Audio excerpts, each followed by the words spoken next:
Hello, my name is Doug Wilson. I'm the Paving for Progress Program Manager with the City of Cedar Rapids. And we're coming to you today to talk about the E Avenue Northwest project between Shetland Drive and Edgewood Road. Hello, I'm Lee Tippy. I'm an engineer with the Cedar Rapids Public Works Department Engineering Division. I'm part of the Paving for Progress team. I will be the city's project manager for both the design and construction phases of the E Avenue project. My contact information is indicated both on the last slide, both phone and email. You are more than welcome to use that information to contact me at any time if you have questions during either design or construction on this project. Thank you. My name is Clayton Carper. I'm a project engineer with both infrastructure and environment. We are the design consultant working with the city on this project. During the video today, we're going to provide you an overview of the Paving for Progress program, some details related to the project we're talking about today and how long it's going to take and when it will be constructed and how to contact us. So, road construction, it's inconvenient, noisy, necessary, but always very necessary. During this project, you will be inconvenienced some if you live in the area or are driving through the area. We do our best on every project to be sure that we accommodate residents' needs and the traveling public's needs while trying to get the project done as efficiently and effectively as possible. So what is Paving for Progress? Paving for Progress is a strategic data-driven plan where we get the condition of every street in the city every 2 years. We evaluate that data and put together a plan based on that information. We don't do just the bad roads. We also do some streets that, because they need work but not complete replacement, we'd extend the life of the street and more effectively spend your city dollars. The program is designed so that we stop the deterioration of our roadways where they are and improve overall during the time we have this funding available. And the local option sales tax is a very good funding source for us here at the city. Our community is lucky that we have this. It's unusual here in the state of Iowa to have local option sales tax for repairing our roads. But a good thing about it is it's not all on the property owners of Cedar Rapids to pay for replacing and fixing our roads.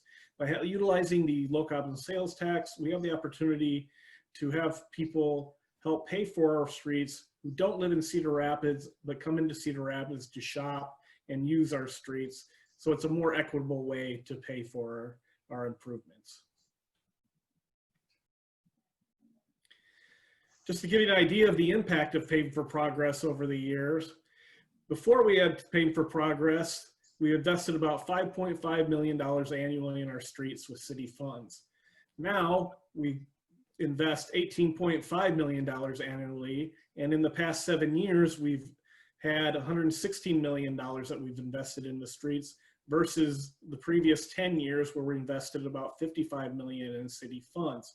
So we've been able to make great progress on our streets and hope to continue this into the future. Another good thing about the Paving for Progress program is we get a pay-as-you-go now.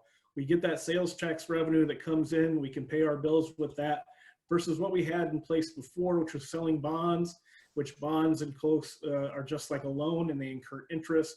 So we avoid that interest payment by having the pay-as-you-go method. And we're also able to make more permanent repairs because of the level of funding that we have now, whereas in the past, we would have to do a lot more maintenance and work on streets just to get them by a little bit longer.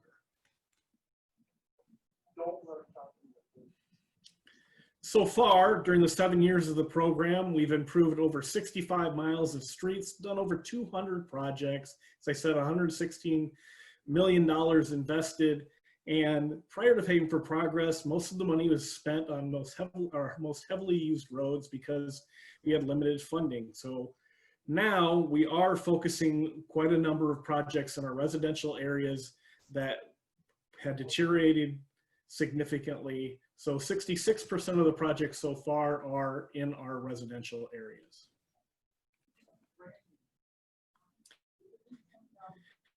This is a map of where we've done projects with Paving for Progress. between 2014 and 2020.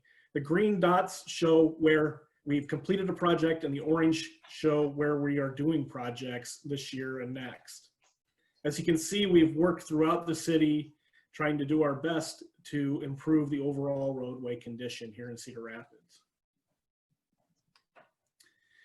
So where are we right now in the life of a project? Right now, we're between the concept and refinement of plan.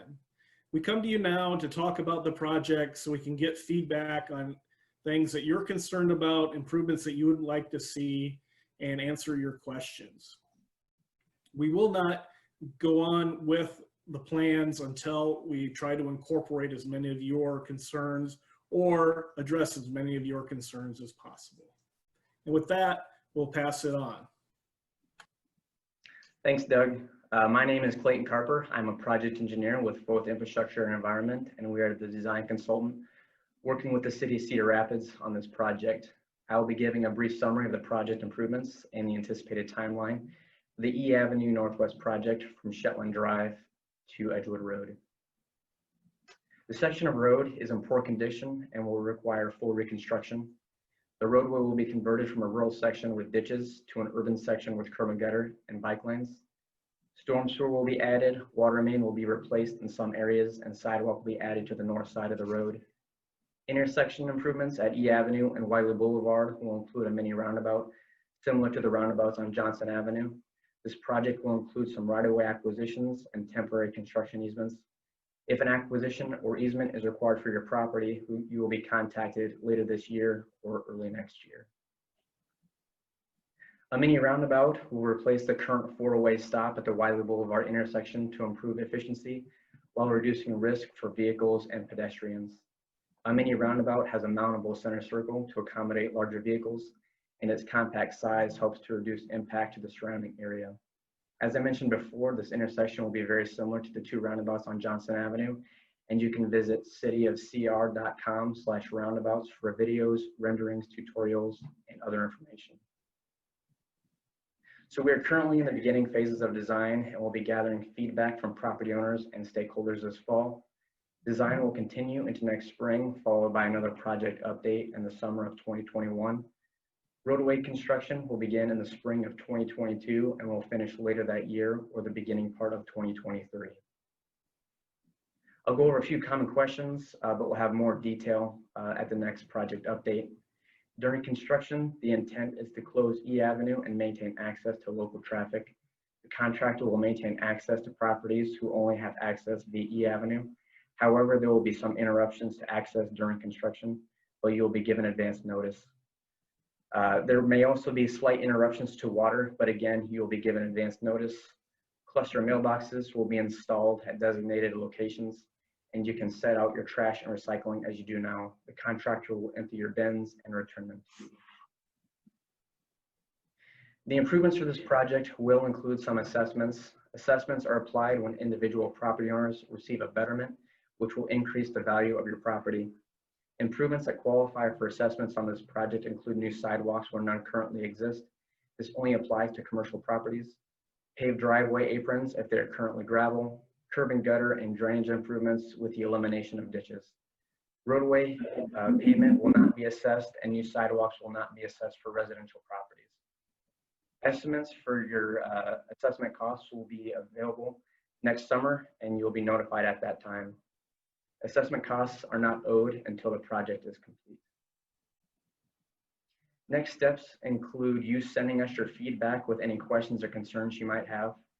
Easement negotiations will begin this winter, and we'll have another project update meeting next summer, and you'll receive additional information before construction begins. Now I'll hand it back over to Doug. Thank you, Clayton. So now we're at the end of our presentation, but we're here to listen to your concerns, listen to your feedback, and work with you on making this project better. You can contact us via mail, phone, email, or request a Zoom call. You can also leave feedback online at www.cityofcr.com/virtual public works.